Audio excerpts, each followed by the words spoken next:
नमस्कार मित्रांनो, मी हेमंत.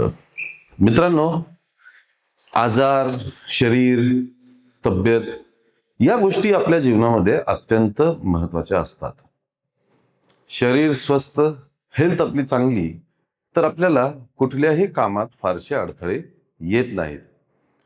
शारीरिक व्याधींमुळे आपल्या मानसिक आरोग्यावरती सुद्धा त्याचा गंभीर परिणाम होतो. पण काही आजार आणि रोग असे असतात की त्या रोगामुळे मनुष्याचं नुकसान कमी होतं, पण त्या रोगामुळे बिघडलेल्या मानसिकतेमुळे, सायकॉलॉजीमुळे, मेंटल हेल्थमुळे जास्त नुकसान होतं.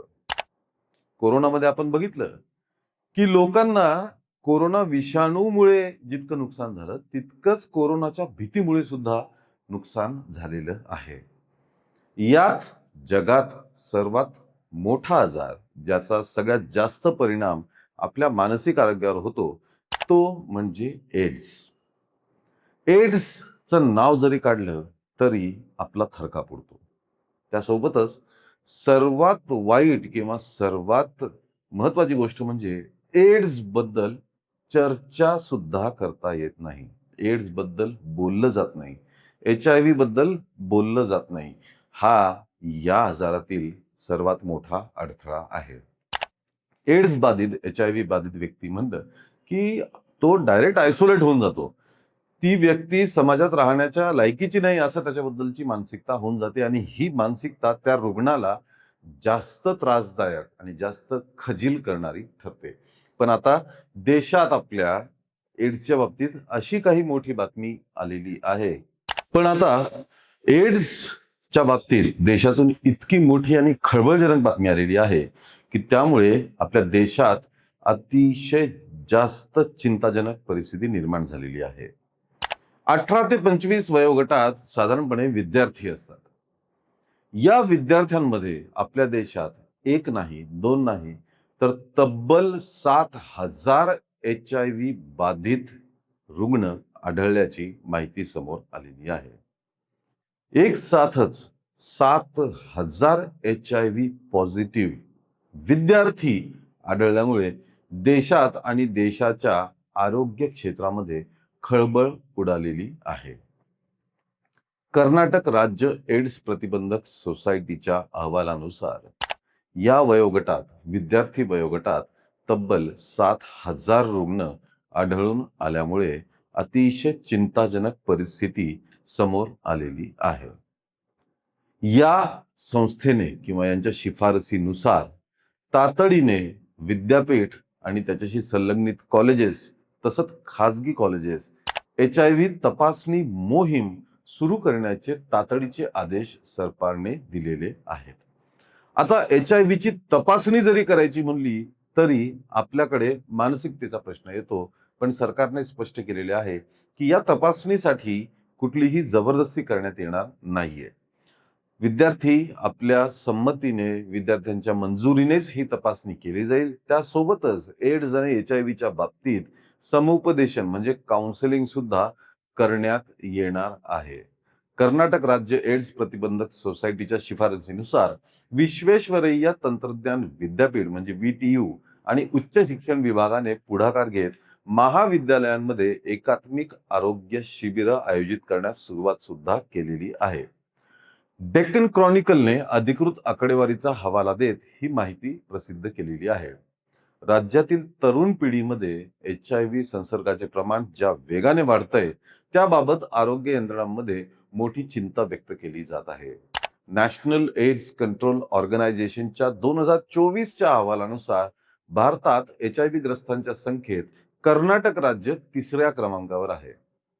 कर्नाटकात सध्या 2,60,000 लोक HIV सह जगत आहेत, परंतु त्यापैकी फक्त 2,05,000 लोकच त्याच्यावरती उपचार घेत आहेत. म्हणजेच आरोग्य विभागाच्या अंदाजानुसार तब्बल जवळपास 54-55,000 लोकांना आपल्याला HIVचा संसर्ग झालेला आहे याची सुद्धा जाणीव नाहीये.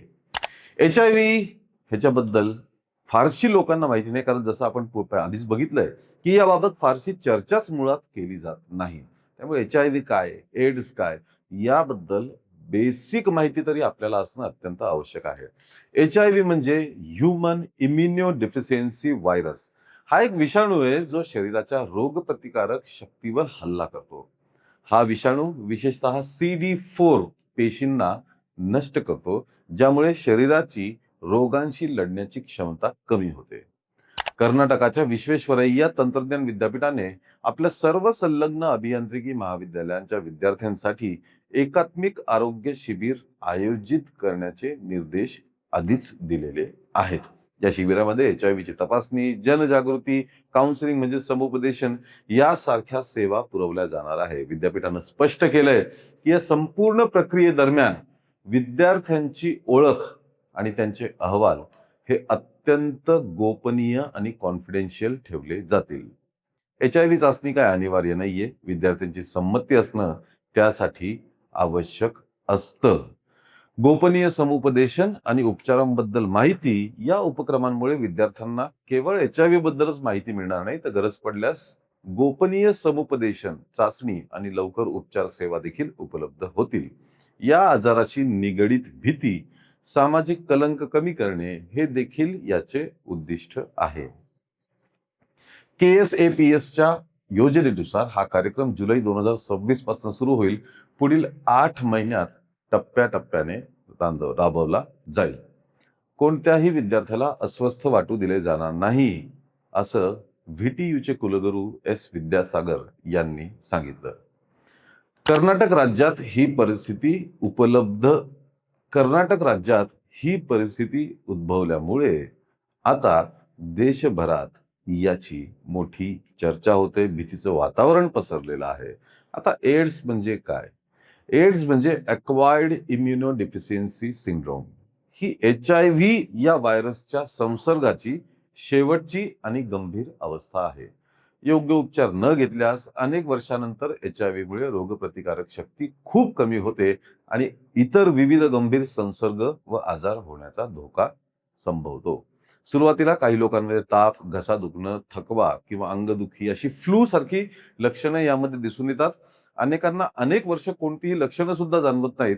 पण उपचार न झाल्यास वजन झपाट्याने कमी होणं, वारंवार संसर्ग होणं, दीर्घकाळ ताप, अतिसार आणि अशक्तपणा यासारखी लक्षणे दिसू शकतात. HIV पूर्णपणे बरा करणारी औषधं सध्या तरी उपलब्ध नाहीयेत. मात्र अँटीरेट्रोव्हायरल थेरपीमुळे या औषधामुळे या विषाणूचे प्रमाण नियंत्रित ठेवता येतं आणि नियमित उपचार घेतल्यास HIV बाधित व्यक्ती दीर्घकाळ मोठं आयुष्य जगू शकतो आणि इतरांना सुद्धा त्याचा धोका कमी संभवतो. HIV हा विषाणू मध्य आफ्रिकेतील चिंपांझी आणि इतर काही वानर प्राण्यांमध्ये आढळणाऱ्या SIV म्हणजे सिमियन इम्युनो डेफिशियन्सी व्हायरस या विषाणूपासून मानव जातीमध्ये आला, असं वैज्ञानिक संशोधनातून स्पष्ट झालेलं आहे. संशोधकांच्या मते HIV-1 हा विषाणू चिंपांझीमध्ये आढळणाऱ्या सिव्हकोब्स या विषाणूपासून विकसित झालेला आहे. HIV-2 हा विषाणू पश्चिम आफ्रिकेतील सूटी बँगाबे नावाच्या माकडामध्ये आढळणाऱ्या विषाणूपासून मानवांमध्ये आला. हा विषाणू प्राण्यांपासून मानवामध्ये हा विषाणू मानवांमध्ये एका वेगळ्या प्रक्रियेद्वारे आलेला आहे. त्या काळी लोक शिकार करून त्यांचं मांस कापताना किंवा त्या इन्फेक्शन असलेल्या वानराच्या रक्ताच्या संपर्कात येण्यामुळे मानवांमध्ये या विषाणूने प्रवेश केलेला आहे. वैज्ञानिकांच्या मते HIVचा मानवांमध्ये पहिला प्रवेश हा 19व्या शतकाच्या उत्तरार्धात किंवा 20व्या शतकाच्या सुरुवातीला मध्य आफ्रिकेत झाला असावा. उपलब्ध आनुवंशिक अभ्यासानुसार HIV-1 ग्रुप M मध्ये, जो आज जगभरातील बहुतेक HIV संसर्गासाठी जबाबदार आहे, सुमारे 1920च्या आसपास कोंगोची राजधानी किन्शासा इथं तो जास्त प्रमाणात पसरू लागला होता. 1981 मध्ये अमेरिकेत एड्सची पहिलं प्रकरण नोंदवलं गेलं आणि त्यानंतर 1983 मध्ये फ्रान्समध्ये संशोधकांनी HIVचा विषाणू सुद्धा शोधून काढला होता. त्याच्यानंतर यावर व्यापक संशोधन सुरू झालं, त्याच्यावरती ट्रीटमेंट्स शोधण्याची प्रक्रिया सुद्धा सुरू झाली. पण आज देखील HIV किंवा एड्स मुळापासून नष्ट करता येईल इतके उपचार उपलब्ध नाहीयेत. एड्सचा संसर्ग हा असुरक्षित शरीर संबंध किंवा रक्ताच्या ट्रान्समिशनमधनं किंवा सुई, इंजेक्शन्स हे बाधित तरुणाचे इतरांना वापरले तर त्यामुळे किंवा गर्भवती मातेकडनं तिच्या होणाऱ्या अपत्याला हा रोग लागू शकतो. पण HIV हा काही फक्त स्पर्श करण्याने किंवा HIV बाधित व्यक्तीच्या सहवासात असल्याने तो पसरत नाही. या विषाणूचे ट्रान्समिशन जे आधीच आता आपण सांगितले त्या पद्धतीनेच होत असतात. त्यामुळे HIV बाधित व्यक्ती असला तरी त्याच्यापासून दुरावा ठेवणं, त्याच्या संपर्कात न येणं, त्याला सहवासात न ठेवणं असं करण्याची काही आवश्यकता वैज्ञानिकांच्या मते नसते. हा काही त्याच्या स्पर्शाने पसरत नाही. मित्रांनो, एड्स या रोगाला घाबरण्यापेक्षा त्याच्याबद्दलची योग्य माहिती ठेवणं हे जास्त महत्वाचं असतं. अर्थात तुम्हाला कुठलाही आजार असो, कुठलेही हेल्थ इश्यूज असो, सर्वात अगोदर डॉक्टरांकडे जाणं, योग्य ते उपचार घेणं, डॉक्टरांचा सल्ला घेणं आणि डॉक्टरांनी दिलेल्या उपचारानुसार औषधं आणि ट्रीटमेंट घेणं हे सर्वात महत्वाचं असतं.